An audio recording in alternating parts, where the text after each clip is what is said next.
තෙරුවන් සරණයි. සෝතාපන්න සූත්‍රය සංයුත්ත නිකායේ තුන්වෙනි කාණ්ඩේ බුද්ධ ජයන්ති ත්‍රිපිටක මාලාවේ 15 වෙනි ග්‍රන්ථයේ 279 වෙනි පිටුව. සෝතාපන්න සූත්‍රය. මහණෙනි, මේ උපාදානස්කන්ධ පසකේ කවර පසකයත් එනම් රූපෝපාදානස්කන්ධය, වේදනා උපාදානස්කන්ධය, සංඥා උපාදානස්කන්ධය, සංකාර උපාදානස්කන්ධය, විඥාන උපාදානස්කන්ධයයි. මහණෙනි, යම් කලක පටන් ආර්ය ශ්‍රාවක තෙමේ මේ පංච උපාදානස්කන්ධයන්ගේ සමුදයත්, අත්ගමයත්, ආස්වාදයත්, ආදීනවයත්, නිස්සරණයත් තතුසේ නොදනීද? මහණෙනි, මේ තෙමේ සිව් අපායේ නොයැටෙන ස්වභාව ඇත. ධම්ම නියම වශයෙන් නියත වූ මතු තෙමග නැමැති සම්බෝධිය පිහිට කොට ඇති සෝවාන් වූ ආර්ය සව් යයි කියනු ලැබේ. සෝතාපන්න සූත්‍රය තුළ මේ කියන කාරණා අපි සූත්‍රය දිහා බැලුවොත් පංචමේ භික්කවේ උපාදානස්කන්ධා කතමේ පංචේ සේයතිදං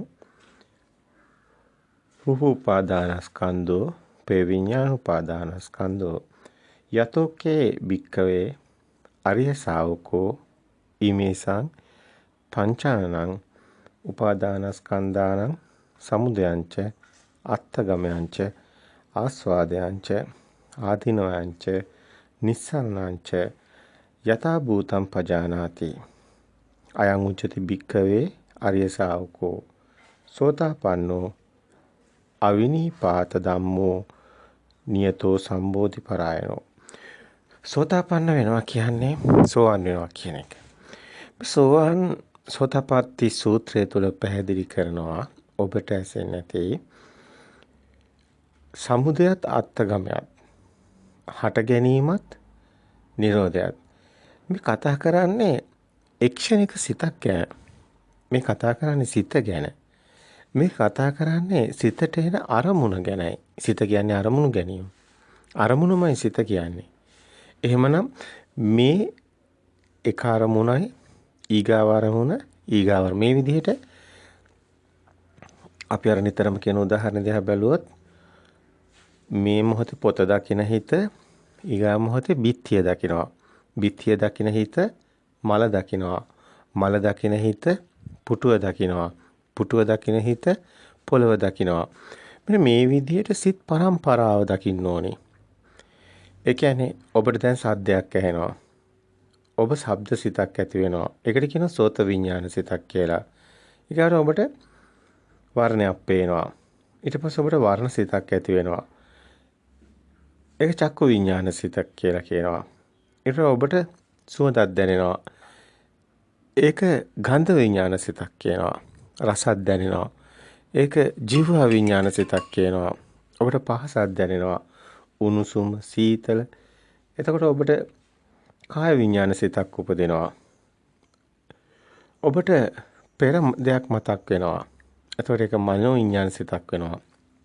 මේ අරමුණු අපි ජීවත් වෙනවා කියන්නේ මේ අරමුණු ගැනීමයි. මේ අරමුණු පැවැත්මීම තමයි සංසාරය කියන්නේ. සිතුවිලි සංසාරේ. අපි දකින්න ඕනේ මේ අපි දුක්ඛ සැප අපි දුක් විඳින්නේ මෙන්න මේ සිත. සිතනේ මේ හැමදේම. හිතනේ කියන්නේ මේ ඉර, මේ හඳ, මේ පොළව, මේ gedara ඔක්කොම හිතනේ කියන්නේ. ඒතර මේ සිත තමයි අපිට ලෝකයක් පෙන්වන්නේ. චිත්තේන නියති ලෝකේ. අපි සිත තුළින් තමයි අපේ හිතට තමයි හැමදේම දැනෙන්නේ. අපි තමයි කියන්නේ මේ වසනීපෙන් ඉන්නේ. මේ හිතින් කියන්නේ. මේ සිත තමයි හැමදේම අපේ සිත තමයි හැමදේම කියන්නේ. ඒතර අපිට පේනවා නෙමෙයි අපි ඇත්තටම හිතනවා. ඇහෙනවා නෙමෙයි අපි ඇත්තටම හිතනවා. දැන් මෙතන අපි ගලපන්න ඕනේ මේ කාරණාව මේ සෝතාපට්ටි වග්ගය තුල සෝතාපන්න සූත්‍රය තුල බුදුන් වහන්සේ පෙන්නනවා මනාකොට පෙන්නනවා. දැන් උපාදානස්කන්ධය කියන්නේ මේ අරමුණමයි. අරමුණමයි ස්කන්ධය කියන්නේ. ඒ කියන්නේ ස්කන්ධය තමයි. දැන් මේ පෙළ දහම දිහා බැලුවාම ඔබට මේ වචනේ පෙවුනට මේ වචන ටිකක් විතරයි තියෙන්නේ. මෙතන සරල භාෂාවෙන් අරමුණයි තියෙන්නේ. ස්කන්ධය කියන්නේ ඔබ දන්නවා රූප වේදනා සංඥා සංකාර විඥාන. ඒතර රූප වේදනා සංඥා සංකාර විඥාන කියන්නේ වෙන කිසිවක්ම නෙමෙයි අරමුණමයි. දැන් ඔබට වර්ණයක් පේනවා නම් ඒක වර්ණ අරමුණක්නේ. එතකොට ඒ ඇහැ කියන්නේ අපි පේන බවටනේ මසැස නෙමෙයිනේ. ඒක මරුණාටත් තියෙනවනේ පේන්නේ නැහැනේ. එතකොට මේ පේන බව කියන එක මේ මොහොතේමයි ඇති වෙන්නේ. ඒ මොහොතේම ආලෝකයට ප්‍රසාදවත් වෙනවා චක්කු විඥානේ. අර කණ්ණාඩියට ආලෝකය වෙන්නම ප්‍රතිබිම්බයක් වැටෙනවා වගේ දෙයක්. ඒක අජීවී කතාවක්. ඒක අර අපි කතා කරනවානේ මේ අප්‍රාණික සප්‍රාණික ඒක සප්‍රාණික නෙමෙයි අප්‍රාණික රූපයක්. එතකොට මෙතන ඔබට දැන් එන අරමුණ ඔබට දැන් මේ ඇහැට ආපු කිරණේ ප්‍රතිබිම්බේ තීන සංගති පස්සෝ කියන්නේ ආලෝකයක් ගසත් නිසා වැටෙන සෙවණැල්ල. ස්පර්ශය තමයි මේ පේන බව කියන්නේ. තීන සංගති පස්සෝ ආයතනය කියන්නේ මේ තුනේ ක්‍රියාවලිය. අසත් රූපයත් අසේ විඥානයත් කියන තුනේ එකතු වීමයි අපි ඇස කියලා ආයතනයක් කියලා පනවන්නේ. ආයතනයක් කියන්නේ ඇත්තම සිදුවීමක්. එතන ඒ ආයතනයක ක්‍රියාවලියකින් ඵලයක් හම්බ වෙනවා. ඒ ඵලය හේවණැල්ල ප්‍රතිබිම්බේ. ඒක තමයි මනසට ධම්ම. අතන චක්කු විඥානේ ద్వාරය. පංච ద్వාර විඥාන. පෙළ දහම් මේ පෙන්වන්නේ. ඒතර ඇහැ දන්නේ නැහැ මොකද්ද කියලා. ඔබට මේ මුලින් එන මේ ආරම්මනේ අරමුණ මේ කන ඇහැ නාසය දිව කය අඳුරන්නේ නැහැ. නමුත් මේ සිතක් අඳුරගන්න එකක් තමයි මේ මායාව. සිත කියන්නේ මායාවක්. මේ මායාවක් සකස් වෙනවා මෙතන. පවතින මායාවකුත් නෙමෙයි. සකස් වෙනවා. එතන සකස් වෙනවා. තතර හතර විපස්සති කියන්නේ එතන මේක සත්‍ය දකින්න ඕනි. එහෙම නැත්නම් එයා මායාවට රැවටෙනවා. ලෝකේ ඇත්ත කරගත්ත කෙනා තමයි පෘථග්ජනයා. මිත්‍යා දෘෂ්ටික අන්ධකාරයේ ඉන්නේ රැවටෙන කෙනා.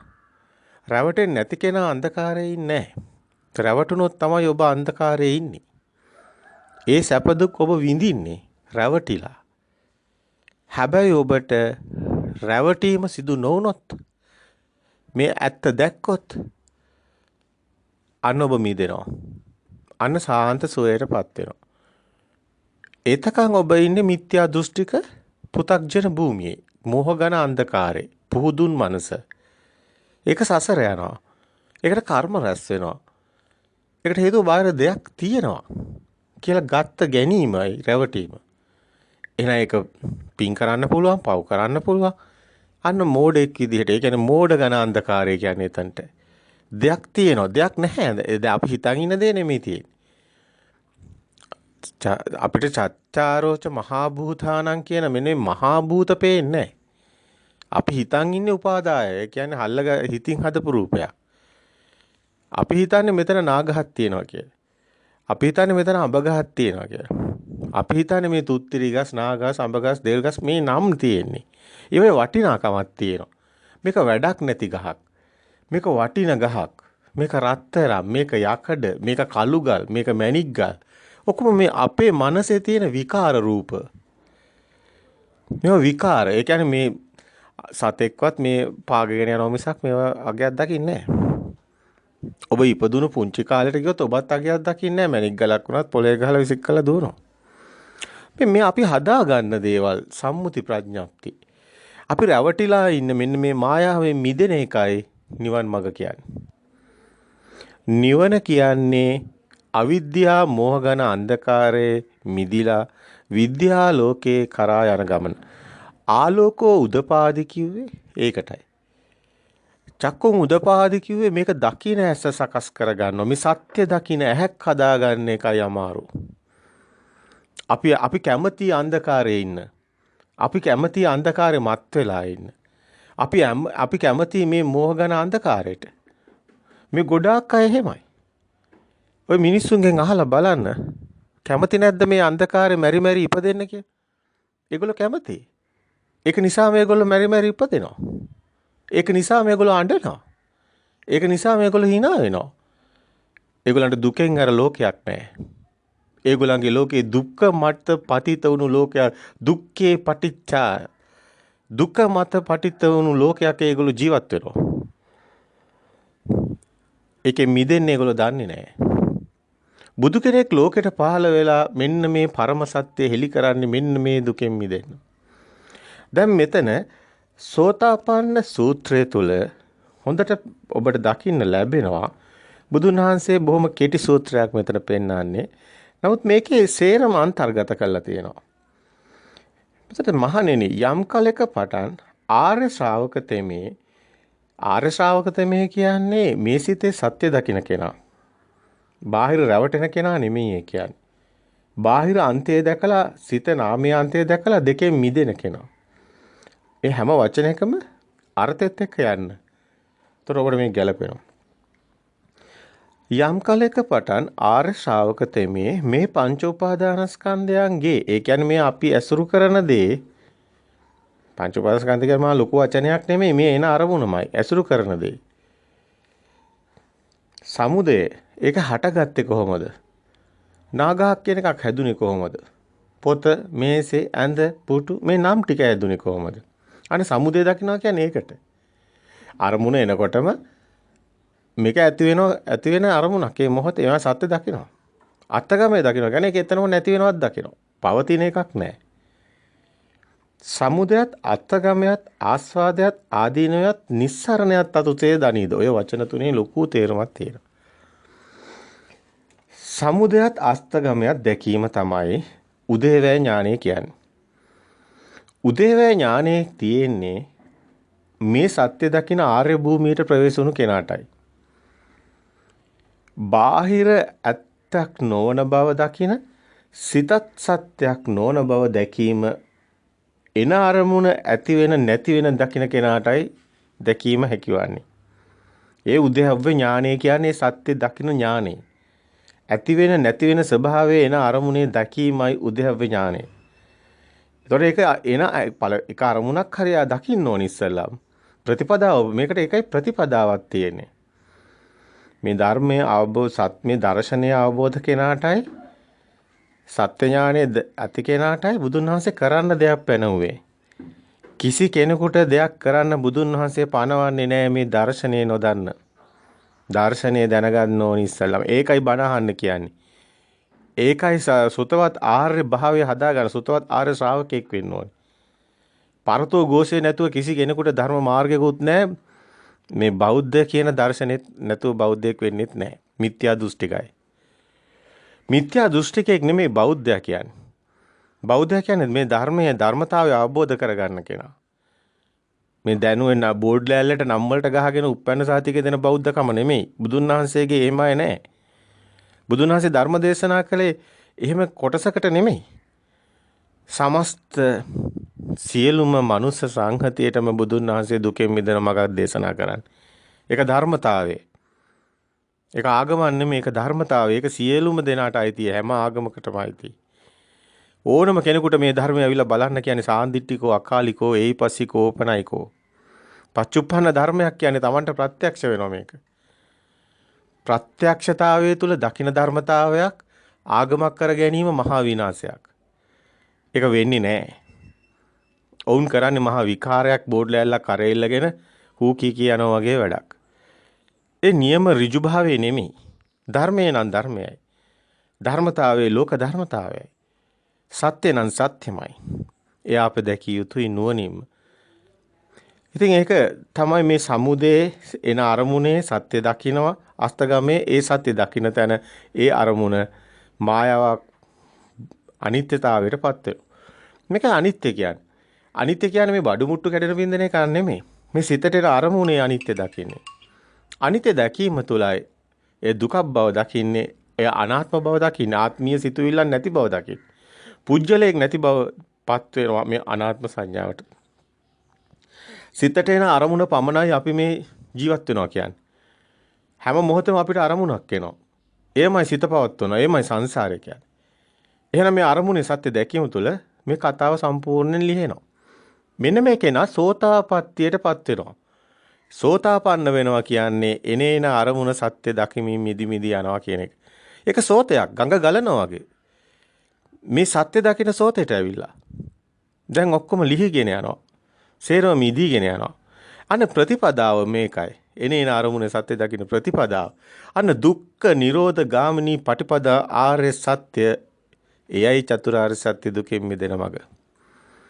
එයයි මාර්ගයටපත් වෙන හැටි. ඒ මාර්ගයේ ඉපදුණු කෙනාට නිවනයි නිරෝධයටපත් වෙනවා. ඒ කෙනා සමුදය දකිනවා. ඒ කියන්නේ දුක්ඛ සමුදය හට ගැනීම දකිනවා. දෙයක් හටගත්තොත් ඒතර දුකමයි තණ්හාවයි. හැබැයි ඒතර හටගත්තොත් ඒක දුකයි. අන්න දුක සත්‍ය, දුක්ඛ සමුදය සත්‍ය, දුක්ඛ නිරෝධ සත්‍ය, දුක්ඛ නිරෝධ ආර්ය සත්‍ය. ආර්ය කියලා කියන්නේ මේ සත්‍ය දැකීමයි. මේකේ දැන් මේක පුහුණු වෙනකොට ඔබට තියෙනවා මේක තවත් හොඳින් ලියා ගන්න ඕනේ කමක්. දැන් අපි ගිය පාරත් අපි කිව්වා මේ හුස්ම දිහා බලාගෙන මේ ශුන්්‍යතාවයට ගිහිලා දැන් මට මුකුත් දැනෙන්නේ නැහැ. දැන් මට නිවනටපත් වුණා වගේ හිතන් ඉන්නවා කිය. ඒගොල්ලෝ කවදාවත් නිවන් දකින්නේ නැහැ. බුද්ධ දර්ශනයක් නැතුව කොතනද නිවනක් තියෙන්නේ? ඒක නෙමෙයි නිවන් මඟ. ඇයි මේ බුදුන් වහන්සේ මේ හොඳට පැහැදිලි කරන්නේ සමුදය අත්තගමේ දකින්න? හුස්ම දිහා බලාගෙන එහෙම පාවෙන්න ඕන නම් මේවා කියන්න ඕනේ නැහෙනි. බුද්ධ දර්ශනයේ සම්පූර්ණ සේරම පැත්තකට කළා අර වේදයේ තුල තියෙන ප්‍රාණායාම කළා හරියනවද? හැබැයි ඔබට යමක් කියන්න ඕනේ. මේ සිතට එන අරමුණු දකින්න ඔය ප්‍රාණායාමයේ තියෙන සමතය වැදගත් වෙනවා. සමතයක් නැතිවත් විදර්ශනාවක් නැහැ. විදර්ශනාවක් නැති සමතෙකුත් නැහැ. සමත විපස්සනා යුගන්ධන් ගමනක් අපි යන්නේ නිවන් මඟ කියලා. එහෙමනම් හුස්ම දිහා බලාගෙන සිත හුස්මට අරමුණු කිරීම තුළ අපිට සිතුවිලි එනේන අරමුණ දැකීමේ හැකියාව තියෙනවා. ඒකයි අනුපිළිවෙලින් යන ගමන් මඟක් බුදුන් වහන්සේ දේශනා කරන්නේ. අනුපුබ්බ සික්ඛා කියන්නේ මෙන්න මේ ශික්ෂාවටපත් වෙනවා. ඉන්ද්‍රිය සංවරය ඇති කරගෙන සමත කමඨානක සිත පිහිටවගෙන ඔබ සීල විසුද්ධිය ඇති කරගෙන චිත්ත විසුද්ධියට එන්නේ. චිත්ත විසුද්ධිය ඇති කරගෙන ditthi විසුද්ධියට එන්නේ. ditthi විසුද්ධියට එනවා කියන්නේ මේ සත්‍ය දකින්න කියන එකයි. එයයි මග්ගා මග්ග ඥාන දර්ශන විසුද්ධිය මේ දේවල් හොඳට බේරගන්නේ. එයාටයි පටිපදා ඥාන දර්ශන විසුද්ධිය හම්බ වෙන්නේ. සිතට එන සත්‍ය සිතුවිලි වල දැකලා මිදෙන ප්‍රතිපදාව. මෙයයි නිවැරදි නිවන් මඟ. දැන් එහෙනම් ඔබ යමක් තියෙනවා ඔබට. ඇත්තටම මෙන්න මෙහෙම මේ අවස්ථාව පැහැදිලි කරනකොට හොඳට දකින්න. මූලික අවස්ථාව සිත දකින්න එක. සිතට එන අරමුණු දකින්න ඕනි. සිතට සිහිය පිහිටවන්න බැරි කෙනාට නිවන් මඟකුත් නැහැ. ඒ සිතට සත්‍ය දැකීම දෙවෙනි අවස්ථාව කියලා අපි පෙන්නවා.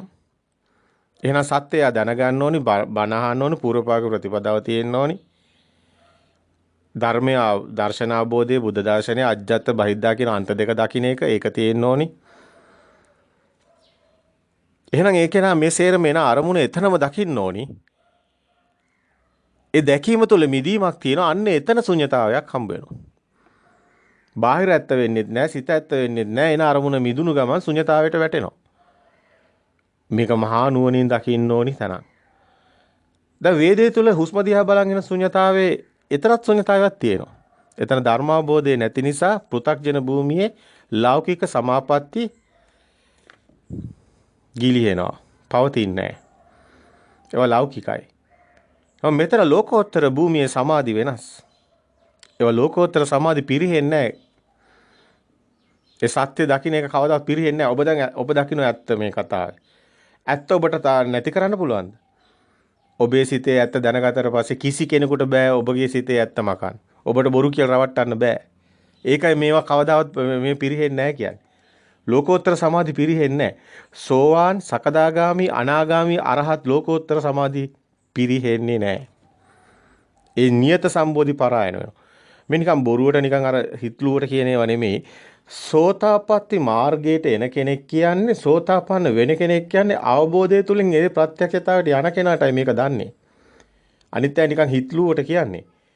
එයාලා මේ ධර්මය අවබෝධ වෙලා නෙමෙයි. මේවත් පිරිනනවා ඒවත් පිරිනනවා එහෙම කියන්නේ ඇත්තටම අඥානෙයි. බුදු කෙනෙක් බොහොම ඍජුව මේවා දේශනා කරනවා. ඒකට හේතුව තමයි මේ බාහිර බොරුවක් කියලා එයාට තේරෙනකොට කොහොමද එයා පිරෙන්නේ? ඒක වෙන්නේ නැහැ. ඒකයි සෝතාපන්න කෙනා නියත සම්බෝධි පරායනයි. ආත්ම හතක් ඉපදුනත් එයා සුගතියකමයි උපදින්නේ.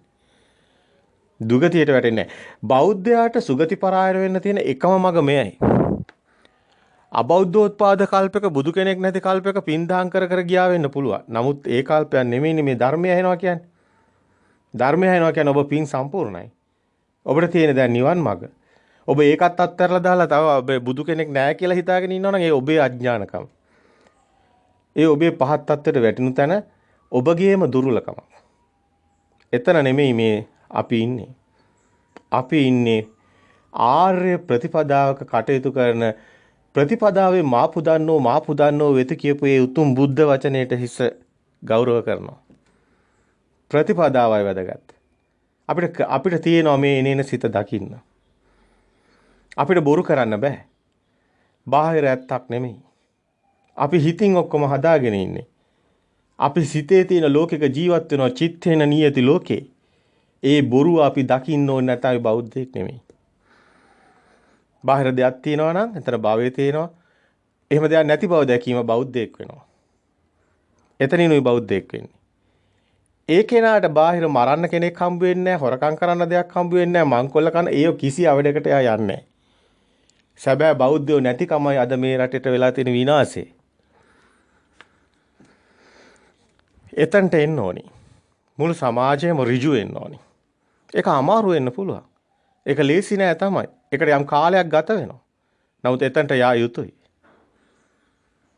කවදා හෝ එතනින් තමයි අපි දකිනවා මේ මෑත යුගයේ එතනට යන්න මේ අවස්ථාව අපිට තියෙනවා.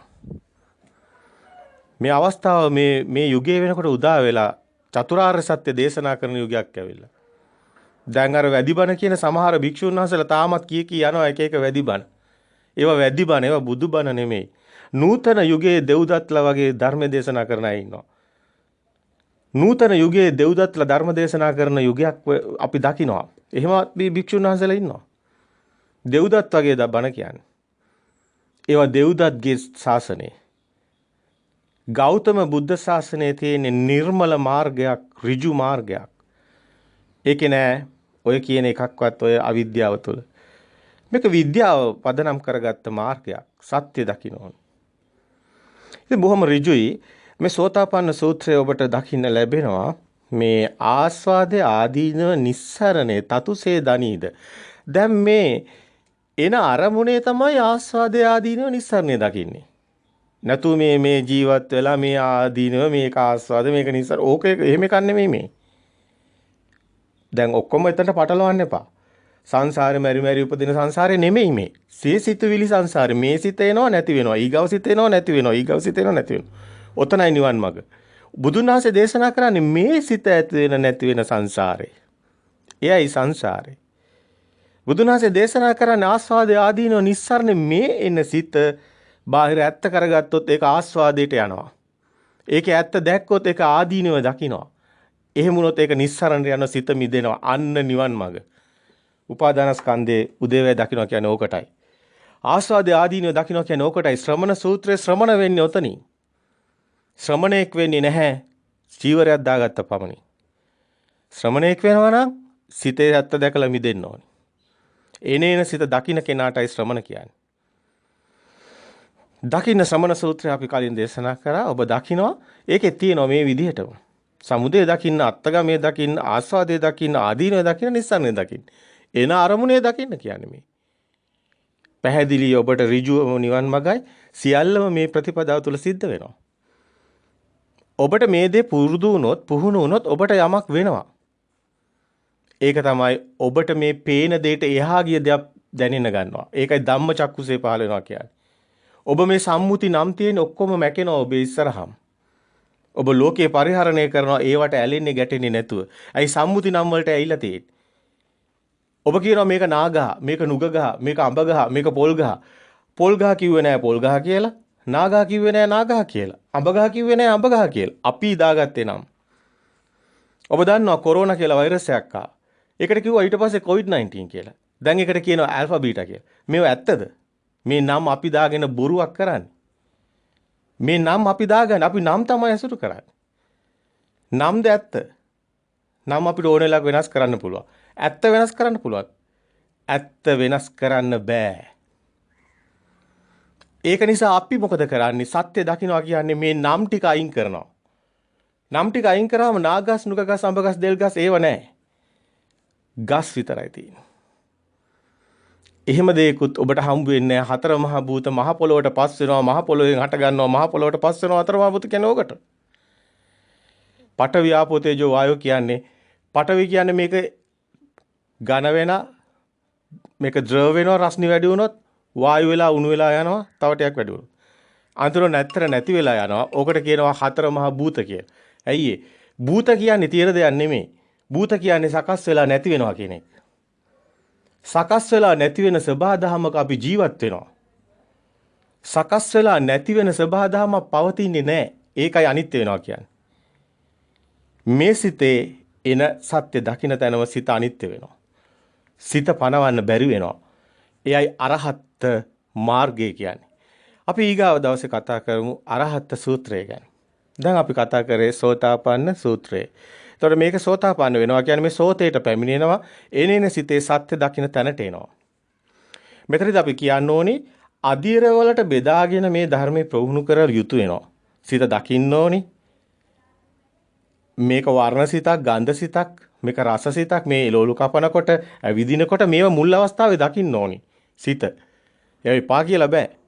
හැබැයි මේක තව ටිකක් එහාට යනකොට, ඒ කියන්නේ අනාගාමී භූමියට එනකොට මේ සිත සත්‍යක් නොවනවා කියලා දකින්න තැන ඔය එන සිත ඒ මොහොතේම මිදෙනවා. එතනයි හුදකලාව එන්නේ. බද්ධේකෝ රත්නෝ සූත්‍රයේ නෙතන්ට. එතකොට මේ සිතට මේ එනේන අරමුණ දකින්න තැන මිදෙන එතනම මිදෙනවා. මිදෙන ස්වභාවය තුළ ශුන්‍යතාවයටමපත් වෙනවා. ඒ තුළ ඒ සිත එනේන සිත ඒ කියන්නේ ශබ්දේ ශබ්දයක් විතරයි, ගන්ධේ ගන්ධයක් විතරයි, වර්ණේ වර්ණයක් විතරයි. එතන එනවා හුදකලා. එතන ඇත්තටම emptiness. ඒ කියන්නේ ශුන්‍යයි. ශුන්‍යත චේතෝ විමුක්තිය තියෙන්නේ අනාගාමී භූමියෙන් පස්සේ. එතනදී ඔබට කරන්න දෙයක් නැහැ. එතනදී ඔබ එනවා ඕගතරණ සූත්‍රයට. ඔබට තියෙන්නේ අරමුණ දකිමින් මිදෙන අන නිහඬ ස්වභාවයක පවතින. හැබැයි මේක පටන් ගත්ත තැන කළා බෑ. අර හුස්ම නොදැනෙන ස්වභාවය ආනාපාන සති භාවනාවත් ඔතනටමයි එන්නේ. මේ දන්න කෙනාටයි මේක හම්බ වෙන්නේ. එතනදී කරන්න දෙයක් නෑ තමයි. බලාගෙන ඉන්න තියෙන්නේ. සිත අරමුණු වෙනවා යනවා බලාගෙන ඉන්නවා. ඒක විපස්සනාව. හැබැයි ඒක අවසාන කොටසේදී ඔබට හම්බ වෙන්නේ. මුලින් ඒක නෙමෙයි ඔබට තියෙන්නේ. මුලින් ඔබ මේ සිත දකින්න ඕනි, බාහිර කුමද්ද දකින්න ඕනි, සිත හැදෙන හැටි දැකලා මිදෙන හැටි දකින්න ඕනි. ඒකයි සෝතාපන්න වෙනවා කියන්නේ. සෝතාපන්න නොවි අනාගාමි වෙන්න බෑ. අද සමහර අය හිතන් ඉන්නවා මුකුත් කරන්න ඕනේ නැහැ, හිතට බලාගෙන හිටියම ඇති හිත දිහා කියලා. ඔය අනාගාමි වෙන්න හදන්නේ සෝතාපන්න නොවි. ඔය මාර්ගේ පටලවගෙන. සමහර වෙලාවට දියුණු භික්ෂුන් වහන්සේලා කියන කෑල්ලක් අල්ලගෙන. මොකද උන්වහන්සේලා මේක පැහැදිලි කරගෙන යනකොට අන්තිමටම ওই ටික කියනවා. අහන් ඉන්න කෙනා අල්ල ගන්නවා මුකුත් කරන්න දෙයක් නැහැ අපිට තියෙන බලන් ඉන්න තමයි කියලා. එයා රැවටෙනවා. එයා තාම අර ටික දැකලා නැහැ. ඒක නිසා බොහොම පරිස්සමින් සර්පයා වලිගෙන් අල්ලගත්තා වගේ ඔලුවටම දෂ්ට කරනවා මාර්ගයේ තියෙන හරියටම තැන් ටික අල්ලගත්තේ නැත්තම්. ඉතින් මේ ටික ඔබගේම මේ මාර්ගයේ අනායට තමයි උදව් වෙන්නේ වචන ටික. මහණෙනි මේතේ සිව් අපායේ නොවැටේ අන්න සතර අපායේ මිදෙන මග මේ සිතේ සත්‍ය දකින්න කෙනා. මහණෙනි මේතේ සිව් අපායේ නොවැටේ සතර අපායේ නොවැටේ සතර අපායේ මිදේ සතර අපායේ මිදෙන එකම මග මෙයයි මහණෙනි. ඒකයන මග්ගෝ අයම් භික්කවේ. දැන් ඔබ මොකද හිතන්නේ? කෝසල මල්ලිකා දේවිය අසිදිසි මහා දානෙ දුන්නා දුගතියට වැටුනේ ඇයි? මෙන්න මේ ටික දැක්කේ නෑ. දර්ශනේ බුද්ධ දර්ශනේ දන්නේ නෑ. සතර අපායට වැටෙනවා කොච්චර දාන දුන්නත් බුද්ධ දර්ශනේ නොදැන දෙන දානේ සම්මා දිට්ඨික නැහැ. මිත්‍යා දෘෂ්ටිය තුළ දෙන දානත් වැටෙන්නේ දුගතියටමයි. අශෝක අධිරාජ්‍ය 84000ක් වේර විහාර හැදුවත් වැටුනේ දුගතියටයි. බුද්ධ දර්ශනය අවබෝධ වෙලා තිබිලා නැහැ. ඒ තුල යමෙක් හිටියා නම් කවදාවත් දුගතියට වැටෙන්නේ නැහැ. මේ සූත්‍රය තුලත් ඒක පෙන්නනවා. මහණෙනි මේතේ මේ සිව් අපායේ කිසිදා නොවැටේ. මේ සිතට එන අරමුණේ සත්‍ය දකින්න තැන කිසිදා දුගතියට වැටෙන්න හේතු නැහැ. මෙන්න නියත සම්බෝධි පරායන වෙන්නේ මේ සිතේ සත්‍ය දකින්න කෙනා පමණයි. එයා සම්මා දිට්ඨියට පැමිණි කෙනා පමණයි. එයයි සම්මා දිට්ඨියට පැමිණෙනවා කියන්නේ. ධම්ම නියාම වශයෙන් නියත වූ මතු තෙමග නැමැති සම්බෝධිය පිහිට කොට ඇති ඒ සෝවාන් වූ අරිසව් යයි කියනු ලබන්නේ මෙන්න මේ සිතට එන අරමුණේ සත්‍ය දකින්න කෙනයි. දැන් ඔබ සෝතාපන්න සූත්‍රයේ මනාකොට මේ තමන්ගෙම අතුලාන්තය තුළ මේකේ මොකද්ද තියෙන්නේ කියන එක ගැන අවබෝධයක් ඔබට තියෙනවා. වැදගත් වෙන්නේ සෝතේට පැමිණීම කියන්නේ සත්‍ය දැකීමට පැමිණෙන එකට. මිත්‍යා දෘෂ්ටියේ අපි පු탁ජන ඝන අන්ධකාරයේ මිදිලා සම්මා දිට්ඨියට පැමිණෙන හැටි. අන්නේ සෝතේට පැමිණෙන හැටි. ඒකේන කොයි මොහොතේ මලත් සුගති පරායන වෙන්න හේතු තියෙනවා. සෝවන් වෙන්න ඕනේ මාර්ගයට ආවත් ඇති. සෝවන් මාර්ගය තුලත් ඒකේන සම්බෝධි පරායන වෙනවා. අපි ඔබට ඉදිරියේදී තවත් මේ ගැන පැහැදිලි කරන්නම්. කොහොමද කෙනෙක් මේ මාර්ගයට සිත තබා ගැනීම තුලම සම්බෝධි වෙන්නේ කියලා. සම්බෝධි පරායන වෙනවා. මේ බුදුන් වහන්සේ දේශනා කරන ධර්මය අති විශිෂ්ටයි. ගොඩාක් අද ඉන්න බෞද්ධ සමාජයට මේ ගැන අවබෝධයක් නැහැ. ඒක නිසා අර පුහුදුන් අර දෙව්දත්ගේ බණ අහගෙන හිතෙනවා මේ නිරයයි අපාය ගැන. ඒ ගැන හිතනවා දිව්‍ය ලෝක යන්න ඕන කියලා. ඒව තියෙන්නේ මිත්‍යා දෘෂ්ටික ආගම් වල. බුද්ධ දර්ශනය උතන නැහැ. ලියා ගන්න හරි පහසුයි මේක. හොඳයි එහෙමනම් මේ උතුම් බුද්ධ වචනේ ඔබගේම අභිවෘද්ධියට හේතු වෙන්න ඕනි. නියත සම්බෝධි පරායන වෙන්න මේ සෝතාපන්න සූත්‍රය කරන විග්‍රහය ඔබට මහෝපකාරී වෙන්න ඕනි. හැමෝටම තෙරුවන් සරණයි.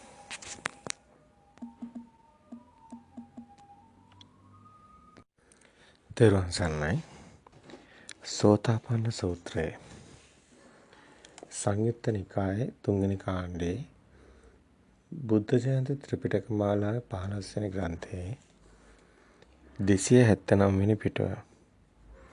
සෝතාපන්න සූත්‍රය